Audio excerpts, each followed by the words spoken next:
Bonjour frères et sœurs en Christ, j'espère que vous vous portez bien par la grâce de notre Seigneur Jésus-Christ et que Dieu vous bénisse abondamment, vous et votre famille. Dans cette vidéo, nous allons parler de la fête d'anniversaire. D'où nous vient cette coutume de fêter le jour de sa naissance? Pourquoi doit-on offrir des cadeaux? Pourquoi mettons des bougies sur le gâteau? Et surtout, est-ce réellement avantageux pour un chrétien de fêter son anniversaire? C'est parti, examinons tout ceci. Si merveilleux, Bible qui me montre le chemin de la vie. J'ai commencé les recherches de manière simple. Je suis allé sur Google et j'ai tapé anniversaire origine.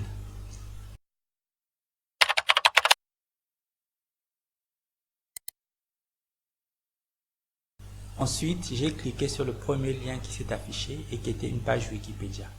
Vous pourrez retrouver les sources dans la description. Bref, ça fait beaucoup de lecture, mais rassurez-vous, je vous résume tout ça. Origine de la célébration des anniversaires. Dans l'Antiquité, les anniversaires étaient réservés aux empereurs et ils donnaient lieu à des sacrifices humains. Nous trouvons Marco Polo qui décrit au XIIIe siècle les festivités lors de l'anniversaire de l'empereur de Chine, Kubilai Khan. Au Moyen-Âge, il était difficile de célébrer son anniversaire à cause de l'Église catholique romaine qui interdisait ces pratiques parce qu'elles étaient d'origine païenne. Cependant, et je cite, « Dans l'Occident chrétien, la fête de naissance sent le paganisme des empereurs romains qui avaient érigé la commémoration annuelle de leur naissance en une fête religieuse obligatoire avec persécution des chrétiens en guise d'animation. » Fin de citation.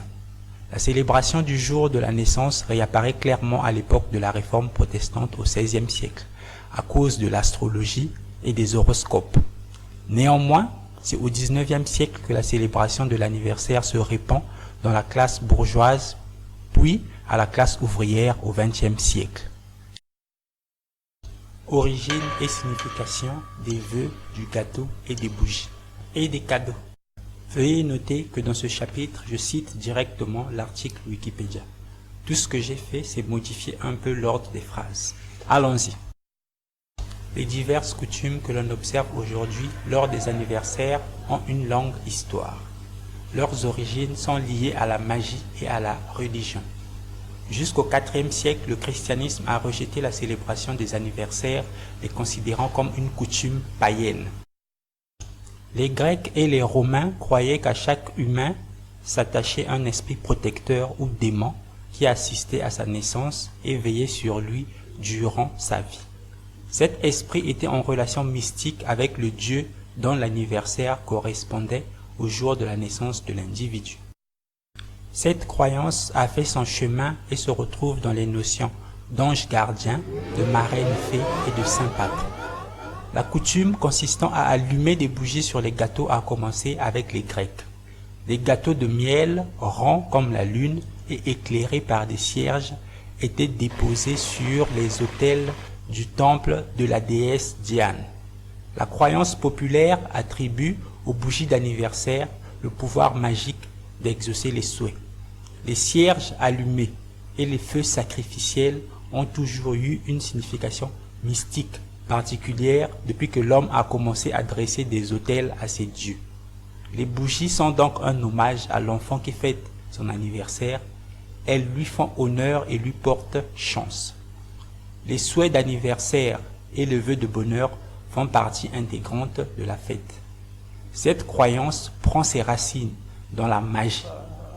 Les souhaits d'anniversaire peuvent faire du bien ou du mal, parce que l'on est proche du monde des esprits à ce moment précis.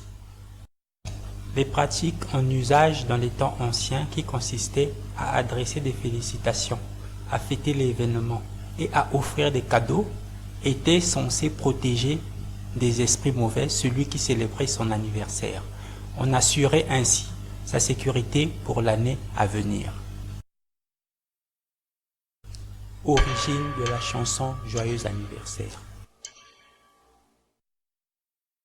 La mélodie de la chanson Joyeux anniversaire a été composée par deux sœurs américaines, Patty Hill et Mildred Hill en 1893.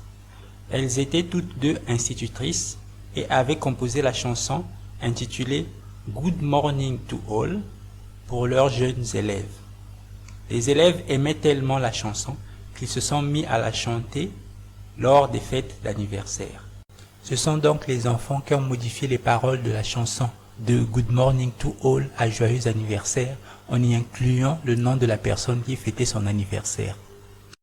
Cependant, de nombreux historiens estiment qu'elles avaient simplement copié cette mélodie des chansons païennes de l'époque. Un chrétien doit-il fêter son anniversaire? Dans la Bible entière, on ne parle que de deux fêtes d'anniversaire, une dans l'Ancien Testament et une dans le Nouveau Testament. Dans l'Ancien Testament, nous pouvons lire en Genèse 40, versets 20 à 22, « Le troisième jour, jour de la naissance de Pharaon, il fit un festin à tous ses serviteurs, et il éleva la tête du chef des échansons et la tête du chef des panetiers au milieu de ses serviteurs. Il rétablit le chef des échansons dans sa charge des chansons pour qu'il mit la coupe dans la main de Pharaon. Mais il fit pendre le chef des panetiers selon l'explication que Joseph leur avait donnée. » Nous voyons ici que l'Ancien Testament confirme ce que l'histoire a dit, à savoir que la fête d'anniversaire était une fête païenne et qu'il y avait des sacrifices humains. Passons maintenant au Nouveau Testament. En Marc chapitre 6, versets 21 à 28, est mentionné de la Bible l'anniversaire du roi Hérode. Et en fait, ce que vous allez remarquer, c'est que lors de cet anniversaire, le roi n'avait peut-être pas prévu de sacrifier quelqu'un, mais les esprits derrière cet anniversaire se sont arrangés pour qu'il y ait un sacrifice humain, et c'était le sacrifice de Jean-Baptiste. La fille de Hérodias est venue à la fête d'anniversaire d'Hérode. Elle avait tellement bien dansé que le roi avait promis de lui donner tout ce qu'elle voudrait, même si c'était la moitié de son royaume. Elle, influencée par sa mère, a demandé au roi de lui donner sur un plateau la tête de Jean-Baptiste. Et en fait, ce passage prouve bien que ce genre de pratique était courante à l'époque, parce qu'aucun des invités n'a été choqué par une telle demande provenant en plus d'une jeune fille.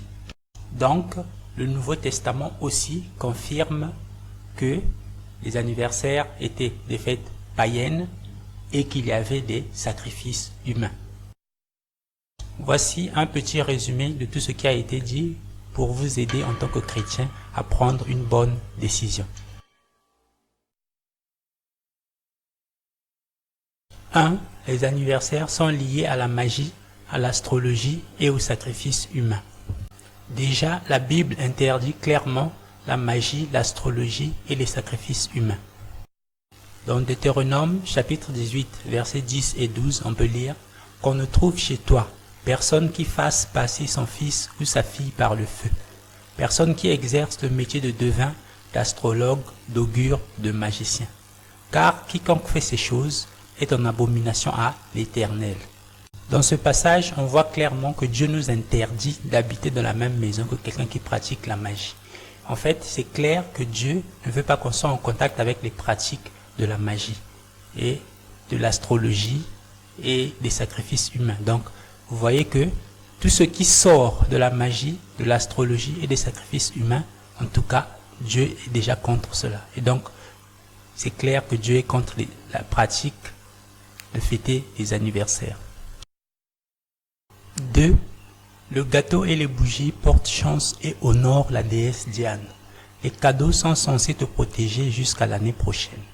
Déjà, en tant que chrétiens, nous savons que nous avons été bénis de toutes les bénédictions spirituelles en Jésus-Christ. Donc, nous n'allons pas attendre notre chance qui va provenir des bougies. Et en plus, comment allons-nous reproduire des rituels qui étaient faits pour adorer des déesses païennes? Et nous aussi, chrétiens, nous faisons les mêmes rituels. Tu prends un gâteau qui est rond comme la lune, tu mets une bougie dessus, la flamme de la bougie est censée représenter la lumière faible de la lune, et toi aussi tu fais le même rituel. C'est-à-dire que quand le Seigneur nous ouvre les yeux, on comprend qu'on doit tout de suite se séparer de ces choses. Et on dit encore que les cadeaux sont censés te protéger jusqu'à l'année prochaine. Nous savons que le protecteur par excellence, c'est Jésus-Christ. Et donc si nous ne voulons plus participer à ces rituels, être en contact avec des démons, c'est clair ce que nous allons faire.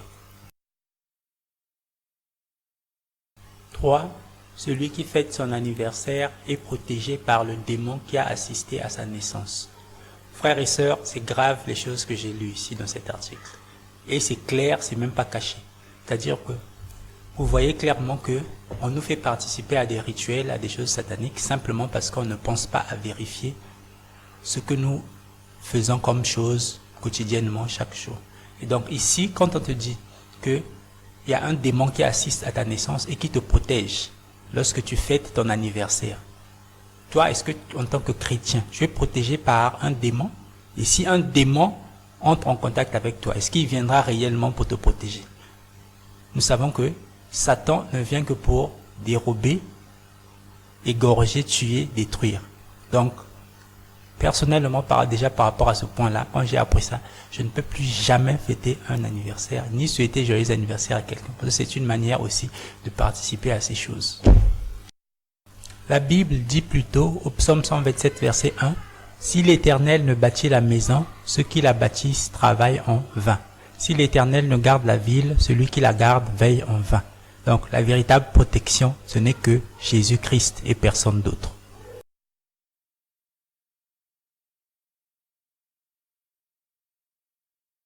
4. Les souhaits d'anniversaire peuvent faire du bien ou du mal. Parce que au moment de la fête d'anniversaire, on est plus proche du monde des esprits. » Frères et sœurs en Christ, en tout cas c'est ici qu'apparaît clairement que la fête d'anniversaire est une fête satanique, c'est-à-dire que c'est une recommandation de Satan. Parce que on ne peut pas m'expliquer comment un souhait d'anniversaire va te faire du mal, mais on te dit que le souhait d'anniversaire peut te faire du bien ou du mal. Pourquoi? Parce qu'au moment de la fête, tu es plus proche du monde des esprits. Comprenez ça? C'est-à-dire que les choses qu'on voit, c'est grave, mais qu'on fait, c'est grave, mais on ne se rend pas compte forcément de ce qu'on est en train de faire en préparant simplement un gâteau, en organisant une fête, en mettant des bougies dessus. On ne se rend pas compte à quel genre de rituel on est en train de participer. Et c'est ça la gravité de fêter un anniversaire. Parce que à ce moment-là, un sataniste va profiter. Lui, il viendra avec ses lèvres, il va te prononcer des belles paroles. Mais spirituellement, il prononcera autre chose et tu seras vulnérable parce que c'est toi qui as choisi de participer à ce rituel satanique.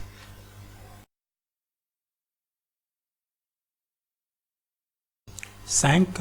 Pour animer leur fête d'anniversaire, les empereurs romains persécutaient les chrétiens. Et jusqu'au IVe siècle, les chrétiens ne fêtaient pas les anniversaires, les considérant comme une coutume païenne. Frères et sœurs en Christ, rendez-vous compte de la gravité de la situation.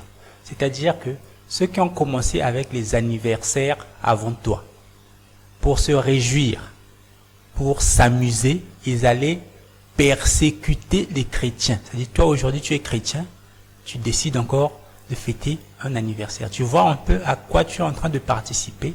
Parfois il y a un chrétien qui avait été tué ce jour-là, parce que c'était l'anniversaire d'un empereur romain. Et toi, aujourd'hui, tu te décides encore, tu fêtes un anniversaire. C'est parce qu'on ne se rend pas compte, en fait, de ce que nous sommes en train de faire.